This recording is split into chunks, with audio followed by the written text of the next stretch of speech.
Assalamualaikum warahmatullahi wabarakatuh. Perkenalkan, saya Sakina Nurul Husna, NIM 019. Saya dari kelas 6A, Tadris IPA IAIN Salatiga. Di sini saya akan menyampaikan materi mengenai ekologi tumbuhan. Dan video ini saya buat guna memenuhi nilai UAS mata kuliah Kapita Selekta IPA yang diampu oleh Ibu Feni Widianti MPD. Untuk materi yang akan saya sampaikan di sini ada beberapa subbab.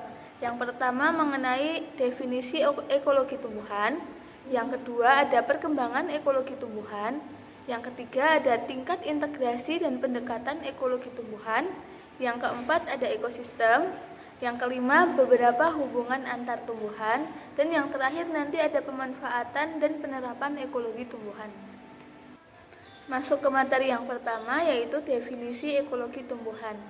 Ekologi ini berasal dari dua kata. Yang pertama oikos dan yang kedua logos. Oikos ini artinya rumah dan logos artinya ilmu. Jadi ekologi ini merupakan ilmu yang mempelajari tentang interaksi makhluk hidup dengan lingkungannya, baik biotik maupun abiotik. Tumbuhan merupakan organisme eukariota multiseluler yang tergolong ke dalam kerajaan Plantae yang mempunyai dinding sel dan juga klorofil. Jadi, ekologi tumbuhan ini diartikan sebagai sebuah ilmu yang fokus pada pembelajaran mengenai hubungan timbal dan balik antara tumbuhan dengan habitat tumbuhnya. Kajian pokok dalam ekologi tumbuhan ini adalah melihat pengaruh tumbuhan terhadap lingkungan dan juga pengaruh lingkungan terhadap perkembangan dari tumbuhan tersebut. Yang kedua, perkembangan ekologi tumbuhan. Ekologi ini berkembang melalui dua jalur, yaitu jalur hewan dan juga jalur tumbuhan. Para ahli ekologi tumbuhan memusatkan perhatiannya pada hubungan antara tumbuhan dengan lingkungannya. Di tahun 1350 Masehi, Petrus de Crescentius sudah menulis karangan mengenai adanya sifat persaingan hidup dalam tumbuhan. Kemudian oleh King di tahun 1685, King ini merupakan orang pertama yang menguraikan tentang konsep suksesi dalam komunitas tumbuhan. Dan oleh Warming di tahun 1891, si Warming ini mulai menguraikan juga tentang proses suksesi tumbuhan yang terjadi di bukit pasir sepanjang pantai Denmark. Pakar-pakar ekologi yang dicatat sebagai pelopor dalam mengembangkan ekologi tumbuhan ada tiga, yaitu Clemens, Cowles, dan juga Tansley. Bab yang ketiga ada tingkat integrasi dan pendekatan dari ekologi tumbuhan. Berdasarkan dengan tingkat integrasinya secara ilmu, kajian ekologi tumbuhan ini dapat dibagi menjadi dua pendekatan, yaitu pendekatan sinekologi dan juga pendekatan autekologi. Apa sih yang dimaksud dari dua pendekatan ini? Nah, pendekatan sinekologi ini merupakan kajian tentang kelompok organisme tumbuhan yang bergabung dalam satu kesatuan dan saling berinteraksi dalam daerah tertentu. Contohnya, mempelajari struktur dan komposisi spesies tumbuhan di hutan rawa. Nah, pendekatan autekologi apa? Pendekatan autekologi yaitu kajian tentang sejarah hidup suatu spesies tumbuhan, perilaku dan adaptasinya terhadap lingkungan.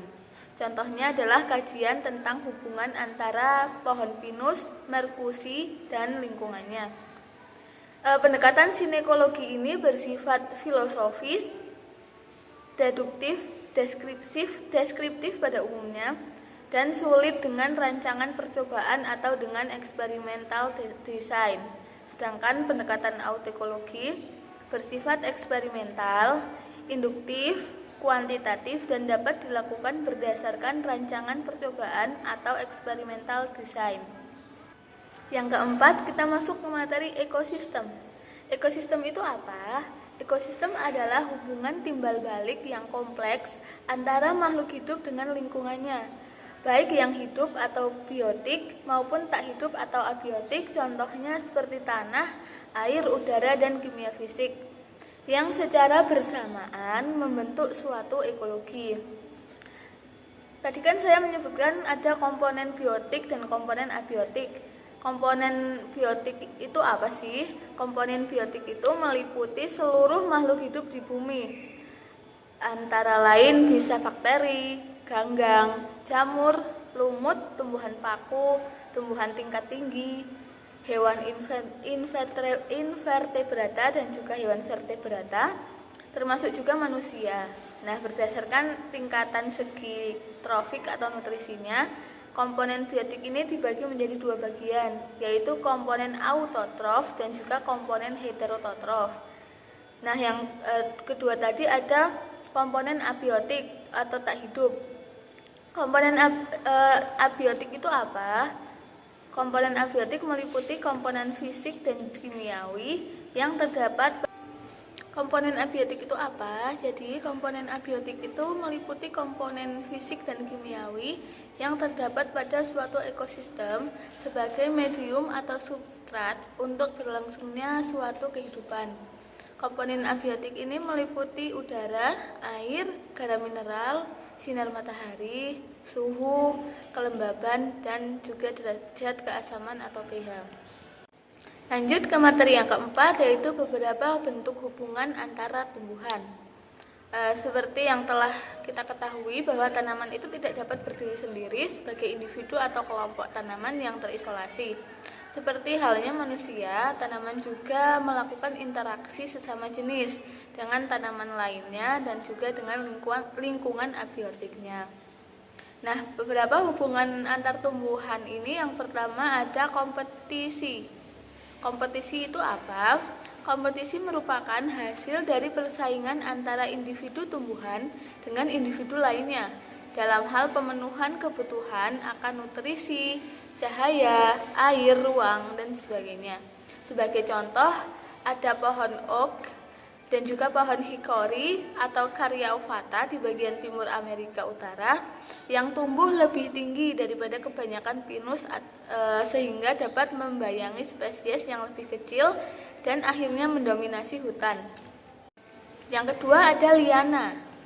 Liana itu merupakan tumbuhan yang berakar dalam tanah dan berusaha mempertahankan tegarnya batang dengan menggunakan tumbuhan lain sebagai penopangnya atau penolongnya. Akar liana ini akan tetap berada di dalam tanah. Liana akan bersaing dengan pohon lainnya untuk mendapatkan cahaya matahari.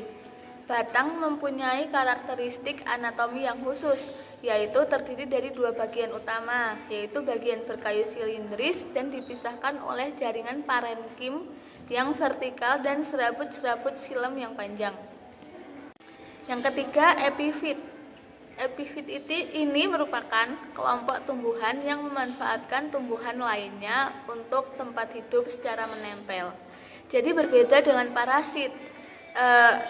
Kalau epifit ini mempunyai akar untuk menghisap air dan nutrisi yang terlarut dan mampu menghasilkan makanan sendiri. Yang diperlukan oleh epifit ini adalah peneduhan dari tumbuhan lain serta kelembaban sehingga tidak tahan terhadap kekeringan. Contoh dari epifit ada Ptiridaceae, Blomesiae, dan Orchidaceae. Yang keempat ada lumut kerak. Lumut kerak merupakan organisme yang terbentuk karena adanya hubungan antara satu atau jenis jamur dengan satu atau lebih gangga hijau maupun biru. Lumut kerak ini merupakan contoh yang baik untuk simbiosis mutualisme yang mana jamurnya ini tidak bisa hidup sendiri, sedangkan gangganya mampu hidup sendiri. Yang kelima atau yang terakhir ada mikoriza. Mikoriza ini merupakan bentuk hubungan simbiosis mutualistik antara fungi dengan akar tumbuhan tingkat tinggi. Tanaman inang ini memperoleh nutrisi sehingga fungi memperoleh senyawa karbon hasil fotosintesis. Mikoriza terbagi menjadi dua golongan, yaitu endimikoriza dan ektomikoriza. Endimikoriza dengan hifa jamur menembus akar hingga masuk ke jaringan korteks. Misalnya, jamur yang hidup pada akar sayuran. Untuk ektomikoriza dan hifa, ini hanya hidup di permukaan akar. yaitu pada jaringan epidermis, misalnya pada kulit akar dari pohon pinus. Baik, kita masuk ke materi yang terakhir, yaitu pemanfaatan dan penerapan dari ekologi tumbuhan. Dalam ekologi tumbuhan ini, pemanfaatan kaidah-kaidah ekologi secara langsung dan juga tidak langsung berhubungan erat dengan masalah kependudukan, pertanian, kehutanan, kesehatan, penyebaran penyakit, pencemaran lingkungan, dan masalah-masalah lain yang sangat penting untuk kehidupan kesejahteraan manusia dan juga lingkungannya. Penerapan berbagai kajian ekologi atau ekologi tumbuhan dan juga ilmu pengetahuan lainnya meliputi hampir seluruh aspek kehidupan manusia dan juga lingkungan hidupnya. Baik, karena semua materi sudah saya sampaikan, sekian yang dapat saya sampaikan, kurang lebihnya saya mohon maaf. Wassalamualaikum warahmatullahi wabarakatuh.